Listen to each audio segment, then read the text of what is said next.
Hello दोस्तों, good evening, Radhe Radhe. आप सभी का स्वागत है आपके अपने यूट्यूब चैनल प्रतिष्ठा हिंदी ज्ञानधारा में। तो बताइएगा दोस्तों, आप सभी कैसे हैं। 2-3 दिन से मैंने आप सभी का हाल चाल नहीं पूछा। उम्मीद करती हूँ कि आप सभी अच्छे होंगे और मन लगाकर अपनी तैयारी भी कर रहे होंगे। तो देखिए, कल हमने जो है रीतिबद्ध कवियों में मती राम तक हमने पढ़ लिया था और आप सभी को पता है थंबनेल में अब मैंने देखा जो है लगाया भी है, सरस्वती पांडे गोविंद पांडे की ये पुस्तक है। तो वहाँ से आप इसको समझ भी जाएंगे कि इस वीडियो में किस पुस्तक से वाचन किया जा रहा है। तो ये समझिएगा, ये सरस्वती पांडे गोविंद पांडे की पुस्तक है और इसमें हम लोग रीतिकाल में इस समय चल रहे हैं। रीतिकाल की अगर हम बात करें तो मतीराम तक हो गया था, आज हमें जसवंत सिंह से पढ़ना है और पेज नंबर 149। देखिए, मैं पेज नंबर भी डाल देती हूँ, तो अगर किसी को दिक्कत होती है पेज ढूंढने में कि कौन सा टॉपिक है, कहाँ से पढ़ा रही हैं, तो पेज नंबर वहाँ पे मैं डाल देती हूँ। तो आप वहाँ पे भी देख लिया कीजिए कि कौन से पृष्ठ संख्या से कौन से पृष्ठ संख्या तक इसमें वीडियो बनी हुई है। तो वहाँ से भी आप जाके उस पेज का आसानी से अध्ययन कर सकते हैं। जैसे होता है ना कि मुझे ये टॉपिक नहीं याद हो रहा है, तो आप मेरी वीडियो में जाइएगा, उस पेज नंबर को देखिएगा, वहाँ पे पेज नंबर सर्च कीजिएगा और उस पृष्ठ संख्या को आप अच्छे से याद कर लीजिएगा। इसलिए मैंने पृष्ठ संख्या भी डाली है, वो आपके लिए बहुत इजी रहेगी चैप्टर को ढूंढने में, जो भी टॉपिक आपका नहीं तैयार है। तो चलिए ठीक है, फिर क्लास की शुरुआत करते हैं और बात करते हैं जसवंत सिंह की। देखिएगा यहाँ पे, जसवंत सिंह हिंदी साहित्य के प्रधान आचार्य या शिक्षक के रूप में प्रसिद्ध हैं। कहते हैं जो जसवंत सिंह हैं ये हिंदी साहित्य के प्रधान आचार्य या फिर कह सकते हैं कि ये शिक्षक के रूप में प्रसिद्ध हैं। जसवंत सिंह ने साहित्यिक और आध्यात्मिक 2 प्रकार की रचनाएं लिखी हैं। ये प्रश्न बनता है कि रीतिबद्ध कवि में ऐसे कौन से कवि हैं जिन्होंने साहित्यिक और आध्यात्मिक दोनों प्रकार की रचनाएं की थी। तो वो हैं आपके जसवंत सिंह। इन्होंने साहित्यिक और आध्यात्मिक दोनों प्रकार की रचनाएं लिखी हैं जो कि निम्नलिखित है। अब इनके कुछ ग्रंथ दिए गए हैं जो कि जसवंत सिंह के द्वारा लिखे गए हैं। आइए इन ग्रंथों को पढ़ते हैं। सबसे पहले बात करें भाषा भूषण की, तो भाषा भूषण जो है ये जसवंत सिंह की रचना है। और विषय वस्तु की बात करें तो 212 दोहों में अलंकार निरूपण ग्रंथ है। इसमें जो दोहों की संख्या है वो 212 है और ये एक अलंकार निरूपण ग्रंथ है। ये भी प्रश्न पूछता है निम्न में से कौन सा अलंकार निरूपण है, तो भाषा भूषण जो है ये अलंकार निरूपण है। एक बात और याद रखिएगा, भाषा भूषण जो है ये भाषा भूषण जो है ये श्रीधर कवि की भी रचना है। श्रीधर कवि की भी रचना है और ये भी रचना अलंकार निरूपण ही है। तो याद रखिएगा, जो भाषा भूषण है ये जसवंत सिंह और श्रीधर कवि दोनों की रचना है। और कैसा ग्रंथ है, तो ये अलंकार निरूपण ग्रंथ है। बस जसवंत सिंह में दोहों की संख्या जो दी गई है वो 212 है। इस पॉइंट को याद रखिएगा। आगे बात करते हैं प्रबोध चंद्रोदय। प्रबोध चंद्रोदय ये इनकी दूसरी रचना है। संस्कृत नाटक प्रबोध चंद्रोदय का ब्रज भाषा में पद्य अनुवाद किया गया है। यानी कि आप कह सकते हैं जो संस्कृत में प्रबोध चंद्रोदय नामक ग्रंथ लिखा गया था, ठीक है, उसका ब्रज भाषा में अनुवाद किसने किया, जसवंत सिंह ने। और नाम क्या दे दिया, प्रबोध चंद्रोदय। बस भाषा चेंज कर दी, भाषा क्या थी इनकी, ब्रज भाषा थी, ये याद रखिएगा। फिर इसके बाद अगली रचना है अपरोक्ष सिद्धांत। उसके बाद है अनुभव प्रकाश, आनंद विलास, सिद्धांत बोध, सिद्धांत सार। ये सारी जो रचनाएं हैं ये वेदांत विषय का निरूपण है। ठीक है, इसकी विषय वस्तु क्या है, वेदांत विषय का निरूपण किया गया है। तो ये यहाँ पे जितनी भी रचनाएं आपने देखी सभी की सभी जसवंत सिंह की है। एक बार फिर से देखिएगा, भाषा भूषण, प्रबोध चंद्रोदय, अपरोक्ष सिद्धांत, अनुभव प्रकाश, आनंद विलास, सिद्धांत बोध और सिद्धांत सार। ये सारी रचनाएं किसकी हैं, जसवंत सिंह की हैं। अब इन्हें हम याद कैसे करेंगे, सबसे बड़ी समस्या होती है याद करने की। तो चलिए एक ट्रिक बताती हूँ मैं, उस ट्रिक की सहायता से आप इनकी सारी रचनाओं को याद कर लेंगे। ट्रिक क्या है कि जसवंत सिंह अपने सिद्धांत के माध्यम से भूषण से कहते हैं कि चंद्रोदय होते ही अपरोक्ष रूप से अपने अनुभव का आनंद लें। ये पूरी ट्रिक थी। अब इसको कैसे कनेक्ट करेंगे, देखिए, जसवंत सिंह अपने सिद्धांत के माध्यम से, सिद्धांत यानी कि सिद्धांत बोध और सिद्धांत सार दोनों रचनाएं कनेक्ट हो गई। अपने सिद्धांत के माध्यम से भूषण से कहते हैं, भूषण से हो जाएगा भाषा भूषण, याद रखिएगा। जो जसवंत सिंह है ये अपने सिद्धांत के माध्यम से भूषण से कहते हैं कि चंद्रोदय होते ही, जैसे ही चंद्रमा का उदय होगा, चंद्रोदय यानी कि प्रबोध चंद्रोदय, ठीक है, कहते हैं कि जैसे ही आपको बोध होगा, चंद्रमा के उदय का जैसे ही आपको बोध होगा, आप अपरोक्ष रूप से अपने अनुभव का आनंद लें। तो अपरोक्ष से हो जाएगा अपरोक्ष सिद्धांत, अनुभव से हो जाएगा अनुभव प्रकाश, आनंद से हो जाएगा आनंद विलास। और जैसे ही आपको बोध होगा कि चंद्रमा का उदय हो गया यानी कि चंद्रोदय हो गया, तो बोध से प्रबोध चंद्रोदय। जैसे ही आपको बोध होगा कि चंद्रमा का उदय हो गया है, आप अपरोक्ष रूप से अपने अनुभव का आनंद ले। ये पूरी ट्रिक है और मैंने बता भी दिया कैसे कैसे आप इनको कनेक्ट करेंगे। तो ये हो गई जसवंत सिंह की रचनाएं। आगे बढ़ते हैं। नेक्स्ट पॉइंट है, सुखदेव मिश्र के संदर्भ में आचार्य शुक्ल ने लिखा है। अब तो ये जसवंत सिंह के बारे में हमने पढ़ लिया, अब हम यहाँ से देखेंगे सुखदेव मिश्र को। कहते हैं सुखदेव मिश्र के संदर्भ में शुक्ल जी ने लिखा है कि छंद शास्त्र पर इनका सा विशद निरूपण और किसी कवि ने नहीं किया। छंद शास्त्र के संदर्भ में कहते हैं कि छंद शास्त्र पर इनका सा विशद निरूपण और किसी कवि ने नहीं किया जितना सुखदेव मिश्र ने किया। तो ये कौन कह रहा है? ये आचार्य शुक्ल जी कहते हैं। तो याद रखिएगा, छंद शास्त्र की जब भी बात आएगी तो सुखदेव मिश्र आ जाएंगे, ठीक है। देखिए, जब आप लोग छंद पढ़ते हैं ना, छंद में तो क्या होता है, यगड़ मगड़ जगड़, अगर आपको मात्राएं लगाने आती हैं अच्छे से, तो जब आपको दिया जाता है मात्रा लगाने को कि अच्छा ये पंक्ति में बताइए कौन सा छंद है, तो मात्रा बिना लगाए तो आप बता नहीं पाएंगे। तो जब मात्रा लगाते हैं तो बड़ा मजा आता है ना, सुख मिलता है मात्रा लगाने में, अच्छा लगता है। तो ऐसे याद कर सकते हैं, छंद शास्त्र में, छंद शास्त्र की बात हो रही है और शुक्ल जी ने कहा है कि छंद शास्त्र पर इनका सा विशद निरूपण और किसी कवि ने नहीं किया है, और किया तो किसने किया? सुखदेव मिश्र ने किया, इनके अलावा और कोई है ही नहीं। तो सुख से याद हो जाएगा, ये सुखदेव मिश्र कहते हैं। आगे देखिएगा, नेक्स्ट पॉइंट है, सुखदेव मिश्र को राजा राज सिंह गौड़ ने कविराज की उपाधि दी थी। कहते जो सुखदेव मिश्र हैं, इन्होंने, इनको जो है राजा राज सिंह गौड़ ने, वो कौन सी जाति से थे? वो गौड़ जाति के थे, कह सकते हैं राजा राज सिंह गौड़ ने कविराज की उपाधि प्रदान की थी।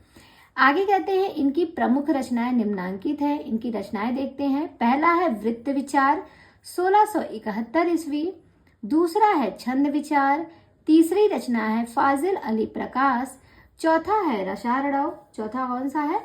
चौथा है रसारणव, पांचवा है श्रृंगार लता, छठवां है आध्यात्म प्रकाश और 1698 ईस्वी, और सातवां है दशरथ राय। ये सारी की सारी रचनाएं किसकी है? सुखदेव मिश्र की हैं। अब इन्हें याद कैसे रखेंगे?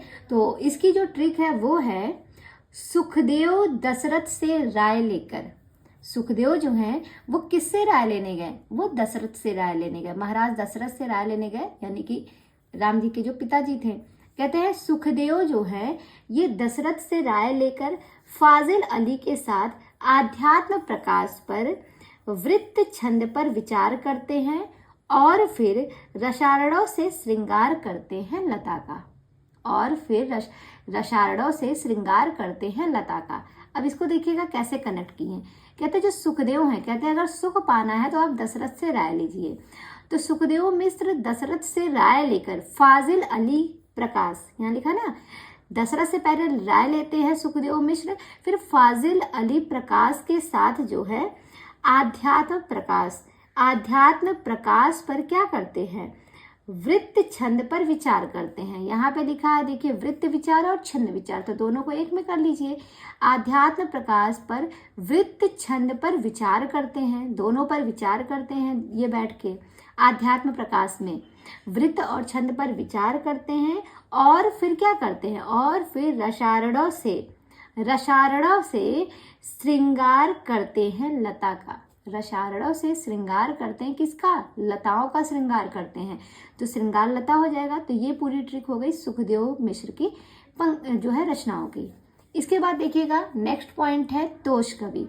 कहते हैं तोष रसवादी आचार्य है, इनका मूल नाम तोष निधि है। तो तोष जो है कैसे आचार्य है? रसवादी। कैसे याद करेंगे? जो टोस्ट होता है, ठीक है, जो टोस्ट आप लोग खाते हैं चाय में डिप करके, जिसे कहीं कहीं पे सूखा भी बोला जाता है या फिर रस्क भी बोलते हैं, ठीक है। तो वो जो टोस्ट होता है ना, टोस्ट, उसको जब आप चाय में डिप करके खाते तो उससे रस मिलता है कि नहीं? मिलता है ना रस। तो याद रख लीजिएगा तोष कैसे आचार्य है? रसवादी आचार्य हैं। और रसवादी में कैसे हैं? सर्वरस निरूपक कवि हैं। सर्वरस निरूपक कवि हैं, यानी कि सर्वस सभी रस, चाहे वो करुण रस हो, चाहे हास्य रस हो, चाहे श्रृंगार रस हो, चाहे आपका वीर रस हो, जो भी रस हो, सर्वरस में आते हैं ये। वैसे ये रसवादी में है, ठीक है। आगे देखिएगा, इनकी प्रमुख कृतियां निम्नलिखित हैं। पहली है सुधा निधि, दूसरी है सुधा निधि 1634 ईस्वी की है, फिर है नखशिख, और उसके बाद है विनय शतक। ये किसकी है? ये तोष कवि की है। तो कह सकते हैं सुधा और निधि जो है, सुधा और निधि, इसको ऐसे जोड़िएगा कि जो विनय नाम का कोई लड़का है, विनय नाम का कोई लड़का है, वो क्या करता है? वो सुधा और निधि के नखशिख को देखता है। सुधा और निधि के नखशिख यानी कि नाखून से लेकर सर तक उनको देखता है। कौन? विनय नाम का कोई लड़का है। हो सकता हो आप में से भी कोई विनय हो जो मेरी वीडियो देख रहे हो, तो ऐसे ही जोड़ लीजिए। विनय नाम का कोई लड़का है, वो सुधा और निधि नाम की दो लड़कियां हैं, उनके नखशिख को देखता है, ठीक है। नखशिख को देख रहा है, यानी कि नाखून से लेकर सर तक, ऊपर से नीचे तक उनको देखता है, और फिर उन पर क्या करता है? उन पर शतक लगाता है।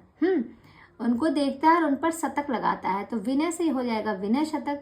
और वो क्या कर रहे हैं? वो और देख तो रहे हैं, और साथ ही साथ वो टोस्ट खा रहे हैं, चाय में डिप कर करके टोस्ट खा रहे हैं, और सुधा और निधि को ऊपर से नीचे तक देख रहे हैं, उनके नखशिख को देख रहे हैं और उस पर शतक लगाते हैं। कौन? विनय। विनय जो है सुबह का टाइम है, ऐसे याद कर लीजिए। विनय जो है वो टोस्ट खाने बैठे हैं रस लेकर, और साथ ही साथ सुधा और निधि, दो उनकी दोस्तें हैं या जो भी बना लीजिए, दो लोगों को वो देख रहे हैं, उनके नख से सिख तक उनको देखते हैं और उन पर शतक लगाते हैं। इस तरीके से इनकी दोनों रचनाएं याद हो जाएंगी तीनों। आगे बढ़ते हैं। आगे है कुलपति मिश्र। देखिए कुलपति मिश्र जो है ये रस ध्वनि आचार्य हैं। कुलपति मिश्र जो हैं ये कैसे आचार्य हैं? ये रस ध्वनिवादी आचार्य हैं, ध्यान रखिएगा। ये प्रसिद्ध कवि बिहारी लाल के भांजे हैं। जो कुलपति मिश्र हैं, ये जो प्रसिद्ध कवि रीति सिद्ध धारा के कवि आते हैं, बिहारी लाल, अभी आगे हम पढ़ेंगे, उनके भांजे हैं कुलपति मिश्र। कुलपति मिश्र का कविता काल 1667 से 1686 ईस्वी तक माना जाता है। इनके कविता काल का समय जरूर ध्यान रखिएगा, 1667 से 1686 इनके कविता काल का समय माना जाता है। अगर ध्यान दीजिए तो देखिए 16 याद है, फिर 6 7 है, ठीक है। और इसमें अगर हम देखें तो इसमें जो है 6 की जगह 8 आ गया, और यही 6 यहाँ पे आ गया है, 7 को गायब कर दिया है। मतलब यहाँ पे 6 7 है और यहाँ पे 8 6 है। थोड़ा सा अगर आप इसको समझेंगे ना तो आसानी से इसको याद रख सकते हैं कि इसका समय के मतलब इनका कितना रहा है कुलपति मिश्र का। तो ऐसे याद कर लीजिए कुलपति मिश्र, जैसे इनका जो कविता काल का समय है 1667 है, ठीक है। 1667 इनका समय है, और बात जब इसमें करेंगे तो 16 लिख लीजिएगा, फिर जो 6 है इसको लास्ट में रख लीजिएगा, और बीच में किसको रखेंगे? बीच में 7 को हटा देंगे तो 7 के बाद कौन सा अंक आता है? 8 आता है, तो 8 को बीच में रख लीजिए, ठीक है। तो हो जाएगा 1686 माना जाता है इसका समय। आगे देखेंगे कुलपति मिश्र की प्रमुख कृतियां कौन कौन सी हैं। बात करें इनकी रचनाओं की तो सबसे पहली रचना है रस रहस्य, मोस्ट इंपॉर्टेंट है रस रहस्य। 1670 ईस्वी में लिखी गई है। मम्मट के रस रहस्य का छाया अनुवाद किया गया है। जो मम्मट की रचना है रस रहस्य, उसी का छाया अनुवाद किया गया है, कुलपति मिश्र ने किया है, रस रहस्य नाम से 1670 में लिखी गई है। दूसरी रचना है द्रोण पर्व, 1680 ईस्वी में लिखी गई है। महाभारत के द्रोण पर्व का पद्यबद्ध अनुवाद किया गया है। द्रोण पर्व जो है ये 1680 में लिखी गई है, और महाभारत के द्रोण पर्व का पद्यबद्ध अनुवाद किया गया है, याद रखिएगा। उसके बाद इनकी अगली रचना है युक्ति तरंगिणी, जो कि अप्राप्य है और 1686 ईस्वी में लिखी गई है। युक्ति तरंगिणी कैसी रचना है? अप्राप्य है, प्राप्त नहीं है, 1686 की है। अगली रचना है नक्सिक। देखिए नक्सिक इन्होंने भी लिखा है, और नक्सिक अभी किसका हमने पढ़ा था, तोश कवि का। तोश कवि ने भी नक्सिक रचना की थी। तो नक्सिक रचनाएं बहुत से लोगों ने लिखी हैं। अगर आप लोगों को जानना होगा कि नक्सिक रचनाएं किन किन लोगों ने लिखी है, तो आप मुझे कमेंट करके बताइएगा कि नक्सिक रचनाएं जो है किन किन कवियों की है। तो उसके बाद जो है नेक्स्ट वीडियो में मैं उसकी पूरी लिस्ट आपको शेयर कर दूंगी, ताकि आप अच्छे से याद कर लीजिएगा नक्सिक। वैसे सभी को पता होगा, नहीं पता होगा तो एक बार बताइएगा ज़रूर कमेंट करके। और यहाँ पे अगर हम बात करें तो नक्सिक जो रचना है इनकी कुलपति वाली, ये अप्राप्य है। इसके बाद अगली रचना है संग्राम सार, ये भी कुलपति मिश्र की है। तो यहाँ पर आपने देखा कुलपति मिश्र की ये 4-5 रचनाएं हैं। पहली है रस रहस्य, द्रोड़ पर्व, युक्त तरंगिणी जो कि 1686 में लिखी गई है, ये अप्राप्य है। नक्सिक ये भी अप्राप्य है। फिर उसके बाद संग्राम सार है। अब इन्हें हम याद कैसे करेंगे, ये कुलपति मिश्र की रचनाएं हैं। देखिएगा इसकी एक ट्रिक है, हमारे कुल में रस से संयुक्त नद है। हमारे कुल में रस से संयुक्त नद है। तो यहाँ पे देखिएगा हमारे कुल से हो जाएगा कुलपति, कुल से हो गया कुलपति, और रस से क्या हो जाएगा, रस से हो जाएगा रस रहस्य। तो हमारे कुल में रस से संयुक्त में जो सा शब्द है उससे आप ले लीजिएगा संग्राम सार, और युक्त से हो जाएगा युक्ति तरंगिणी। सम से क्या हो जाएगा, लिखते हैं ना संयुक्त, तो संयुक्त में जो सा वर्ड है उससे हो जाएगा संग्राम सार, और युक्त से क्या हो जाएगा युक्ति तरंगिणी। संयुक्त हो गया। उसके बाद मैंने बोला नद है, नद में जो ना वर्ड है, ना से हो जाएगा नक्सिक जो कि अप्राप्य है, और दा से हो जाएगा द्रोड़ पर्व। तो इस तरीके से, इस ट्रिक से इनकी सारी रचनाएं कनेक्ट हो गई। एक बार ट्रिक को फिर से सुनिएगा, हमारे कुल में रस से संयुक्त नद है। इस ट्रिक से आप कुलपति की मिश्र की सारी रचनाओं को कनेक्ट कर लेंगे।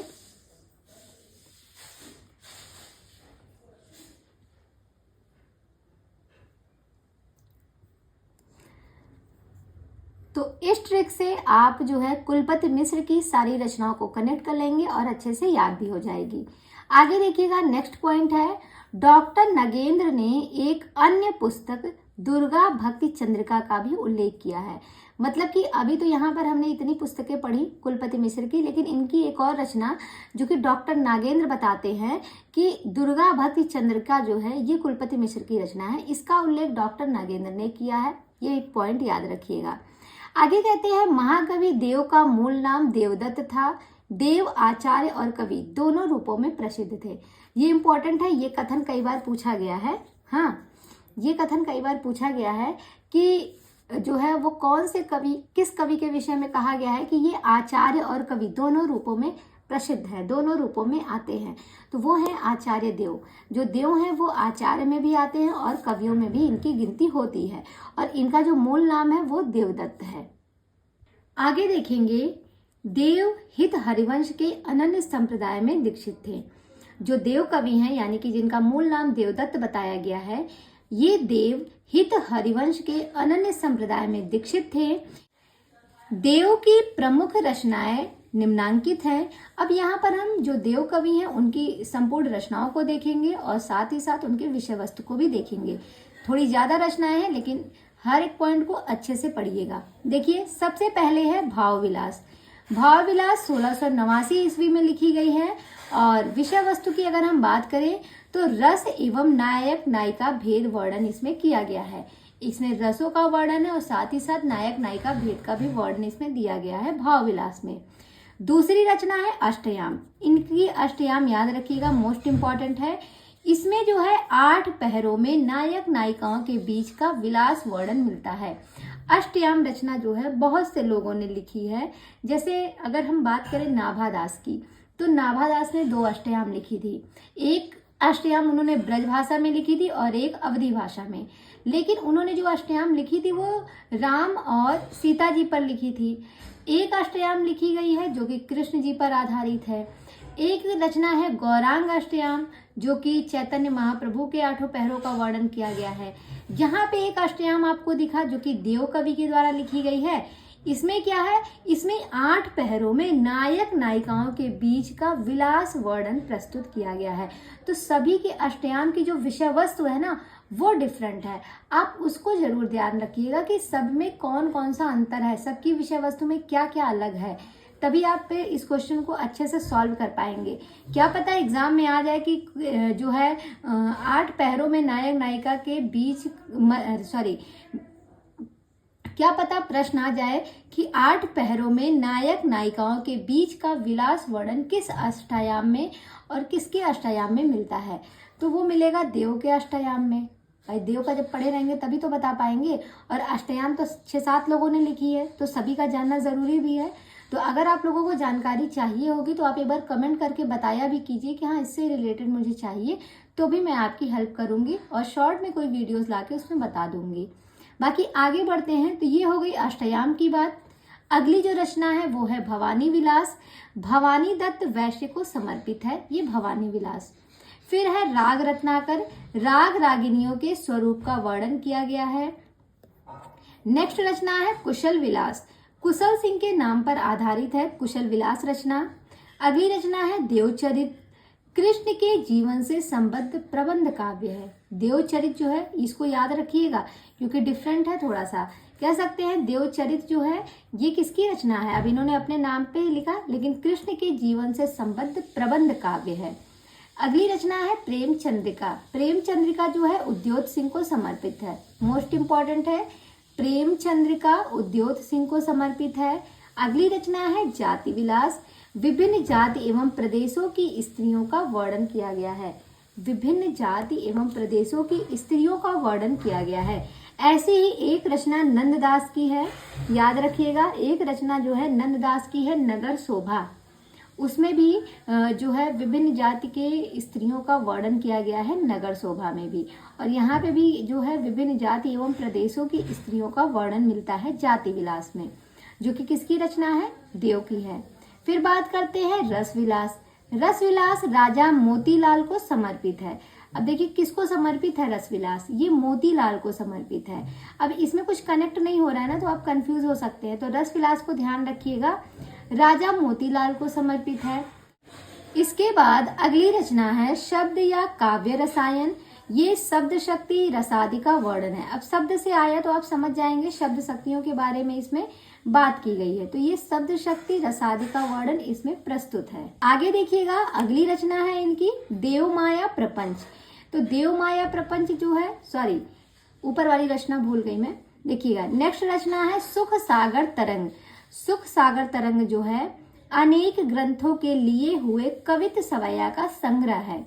अनेक ग्रंथों से लिए हुए कवित सवैया का संग्रह है सुख सागर तरंग। इसके बाद अगली रचना है देव माया प्रपंच। इसमें क्या है, ये संस्कृत नाटक प्रबोध चंद्रोदय का पद्य अनुवाद किया गया है। संस्कृत का नाटक जो प्रबोध चंद्रोदय है उसका जो है पद्य अनुवाद किया है देव कवि ने देव माया प्रपंच नाम से। अच्छा, अभी हमने थोड़ी देर पहले पढ़ा है प्रबोध चंद्रोदय, तो वो जो प्रबोध चंद्रोदय था वो जसवंत सिंह के द्वारा लिखा गया था और ब्रज भाषा में वो अनुवाद किया गया था। वो भी संस्कृत नाटक इसी का अनुवाद किया गया था, जसवंत सिंह ने किया था ब्रज भाषा में, याद रखिएगा, लेकिन ना शीर्षक यही था प्रबोध चंद्रोदय ही, पर देव ने जिसका अनुवाद किया ना संस्कृत नाटक प्रबोध चंद्रोदय का, इसका जब अनुवाद किया तो इन्होंने देव माया प्रपंच नाम रख दिया इसका, ये ध्यान रखिएगा। अगली रचना है देव शतक। देव शतक आध्यात्म संबंधी ग्रंथ है। कैसा है, आध्यात्म संबंधी ग्रंथ है देव शतक। उसके बाद है सुजान विनोद, और लास्ट में है इनकी एक रचना प्रेम तरंग। ये सारी की सारी रचनाएं किसकी हैं, देव कवि की हैं। देखिए यहाँ पर हमने देव की सारी रचनाओं को पढ़ लिया है, और अब हम इनकी रचनाओं की आपको ट्रिक बताते हैं। ऊपर से आप देख सकते हैं सारी रचनाएं आपको दिख रही हैं।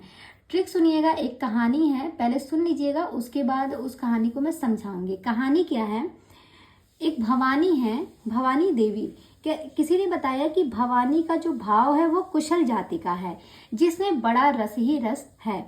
यह सुनकर जो देव हैं, देव यानी कि देवता जी, देव जो है अपना चरित्र लिखने लगते हैं। सोचते हैं कि भाई जब भवानी का भाव जो है कुशल जाति का है तो हम भी तो देव हैं, तो यह सुनकर देव अपना चरित्र लिखते हैं 100 पेज में, 100 यानी कि शतक, चरित्र लिखते हैं शतक में, जिस पर क्या होने लगता है, परपंच होने लगता है शब्द व काव्यों के द्वारा।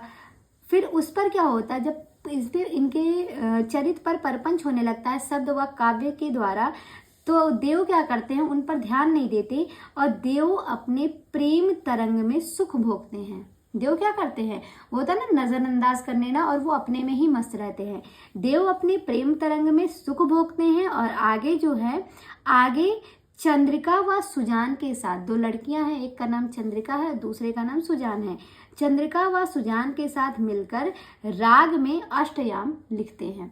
दोनों के साथ मिलकर राग में, अपनी राग में तीनों लोगों के साथ मिलकर राग में क्या करते हैं, अष्टयाम की रचना करते हैं। ये पूरी कहानी थी, समझ में आया। अब इसको देखिएगा, मैं कनेक्ट करती हूँ। कहते हैं भवानी, भवानी से क्या हो जाएगा, भवानी से हो जाएगा भवानी विलास। यहाँ पे देखिएगा, भवानी से हो जाएगा आपका भवानी विलास। भवानी का भाव कुशल जाति का है, भवानी से भवानी विलास, भाव से भाव विलास, कुशल से कुशल जाति, ठीक है। जिसमें रस ही रस है, जिसमें क्या है, रस ही रस है, रस से रस विलास हो गया। यह सुनकर देव, देव से याद रखिएगा, देव कवि की सारी रचनाएं हैं। यह सुनकर देव क्या करते हैं, देव अपना चरित्र लिखते हैं, देव अपना चरित्र लिखते हैं, देव चरित्र हो गया। देव अपना चरित्र लिखते हैं 100 पेज में, यानी कि शतक लगाते हैं, 100 पेज में लिखते हैं, यानी कि देव शतक हो गया। जिस पर क्या होने लगता है, परपंच होने लगता है, परपंच से यानी कि प्रपंच, देव माया प्रपंच हो गया। जब इस पर प्रपंच होने लगता है तो कैसे होता है, शब्द और काव्यों के द्वारा होता है परपंच। शब्द यानी कि जब मुंह से शब्द निकालते हैं वही तो परपंच हुआ, तो शब्द और काव्य के माध्यम से परपंच होने लगता है उस पर देव जो है उस पर ध्यान नहीं देते हैं और वो क्या करते हैं, वो प्रेम तरंग में, वो अपने प्रेम तरंग में सुख भोगने लगते हैं। प्रेम तरंग, सुख सागर तरंग, तरंग तरंग दोनों में है तो कनेक्ट हो जाएगा। ये क्या करते हैं, ये अपने प्रेम तरंग में सुख सागर भोगते हैं, उन लोगों के परपंच पर ध्यान ही नहीं देते, लोग क्या कह रहे हैं क्या नहीं।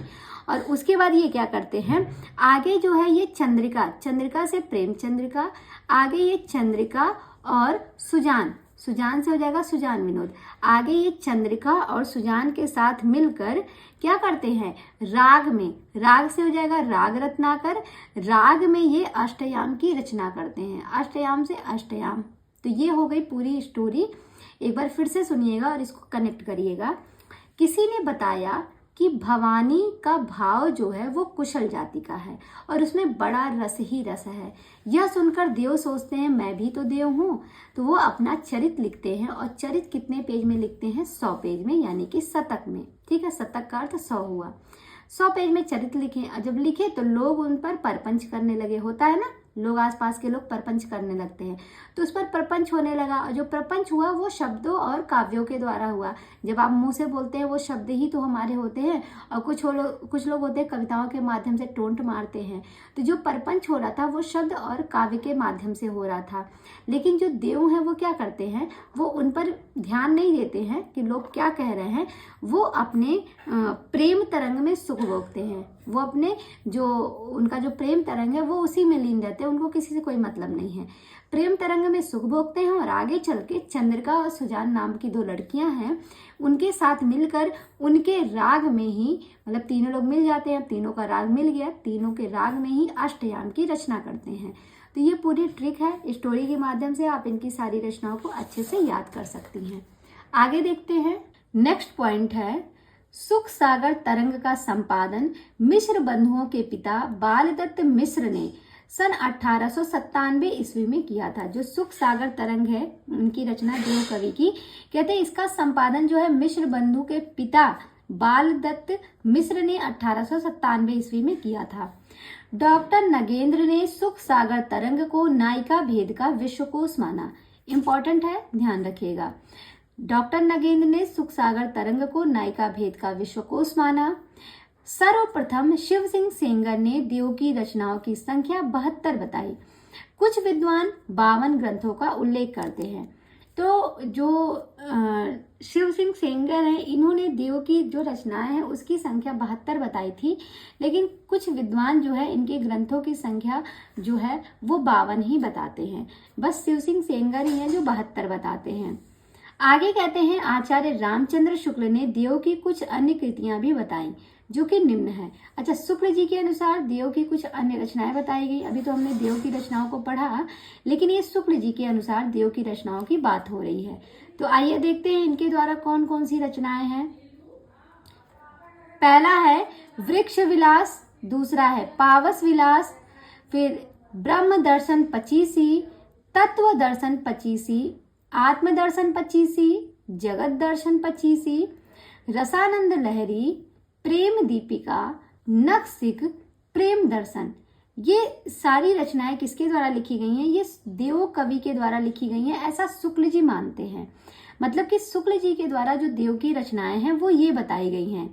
वृक्ष विलास, पावस विलास, ब्रह्म दर्शन पचीसी, तत्व दर्शन पचीसी, आत्म दर्शन पचीसी, जगत दर्शन पचीसी, रसानंद लहरी, प्रेम दीपिका, नखशिख और प्रेम दर्शन, ये इनकी सारी रचनाएं हैं।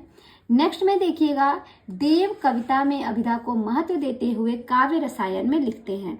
ध्यान रखिएगा, काव्य रसायन आप जानते हैं ना कि जो शब्द या काव्य रसायन जो ग्रंथ है उसमें शब्द शक्तियों और रसादि का वर्णन किया गया है। तो उसी काव्य रसायन में देव जो है अभिधा को महत्व देते हैं।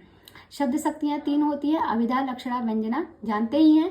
तो उसमें इन्होंने देव कवि ने अभिधा को महत्व देते हुए लिखा है, अभिधा उत्तम काव्य है, मध्य लक्षणाहीन, अधम व्यंजना रस विरस, उलटी कहत नवीन। ये पंक्ति बहुत पूछी जाती है।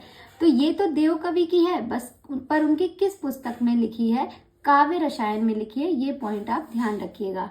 आगे देखते हैं, नेक्स्ट पॉइंट है, डॉक्टर रामस्वरूप चतुर्वेदी ने मध्यकालीन हिंदी काव्य भाषा पुस्तक में लिखा है, देव की ध्वनि संवेदनशीलता रीतिकालीन काव्य भाषा में अप्रतिम है। कहते हैं जो देव की ध्वनि संवेदनशीलता ये रीतिकालीन काव्य भाषा में अप्रतिम है। ऐसा कौन कह रहा है? रामस्वरूप चतुर्वेदी कहते हैं। और याद रखिएगा, रामस्वरूप चतुर्वेदी की एक पुस्तक है जिसका नाम है मध्यकालीन हिंदी काव्य भाषा, और इसी पुस्तक में देव के बारे में इन्होंने ये वाला कथन कहा है कि देव की ध्वनि संवेदनशीलता रीतिकालीन काव्य भाषा में अप्रतिम है। इसके बाद हम बात करेंगे रसलीन की। रसलीन का मूल नाम गुलाम नबी था। ये मीर तुफैल अहमद के शिष्य थे। ये किसके शिष्य थे? ये मीर तुफैल अहमद के शिष्य थे। तो रसलीन, आप इनको ऐसे याद कर सकते हैं, रसलीन, जो लोग रस में लीन होते हैं ना, वो क्या करते हैं? वो फैल के सोते हैं। लिखा ना, ये मीर तुफैल, कहते हैं ए मीर तुफैल। ऐसा लग रहा है जैसे मीर नाम का कोई व्यक्ति है, उसको बोला जा रहा है ए मीर तुफैल। हाँ, ए मीर तुफैल ऐसा बोला जा रहा है कि तुफैल। तो समझ जाइएगा, जो रस में लीन होता है उसको होश आवाज तो रहता नहीं है, तो क्या करेगा? पैर इधर रहेगा, हाथ उधर रहेगा, ठीक है। तो टेढ़ा मेढ़ा किसी भी तरीके से फैल के अपना चौड़ के सोता है। लोग बोलते हैं ना, आपने देखा होगा गांव में ऐसे बोला जाता है, जब कोई बहुत ज़्यादा रस में लीन रहता है या फिर ड्रिंक वगैरह किए रहता है, तो कहते हैं भैया तनी देख लो भाई, आज पूरा बिस्तर तो ये सिखाए हैं, छकाए हैं, इनने तो होश हवास नाई है, बोला जाता है ना। तो उसी वे में आप याद करिएगा, रस में जब लोग लीन रहते हैं तो वो बड़ा फैल के सोते हैं।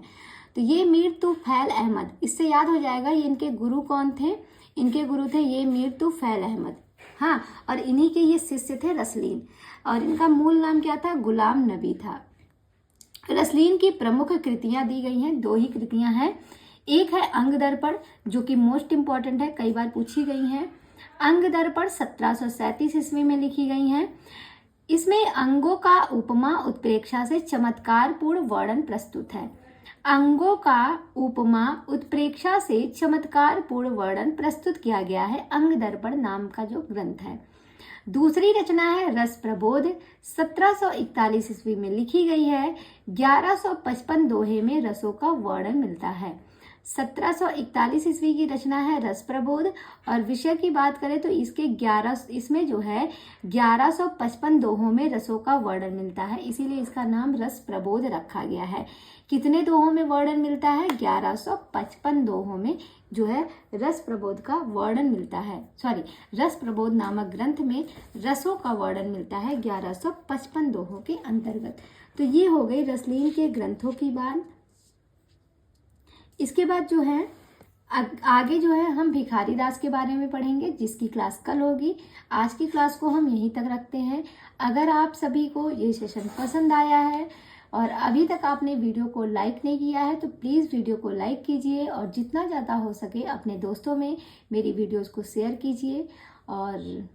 और क्या, अगर चैनल को सब्सक्राइब नहीं किया है तो जाते जाते चैनल को सब्सक्राइब करना मत भूलिएगा।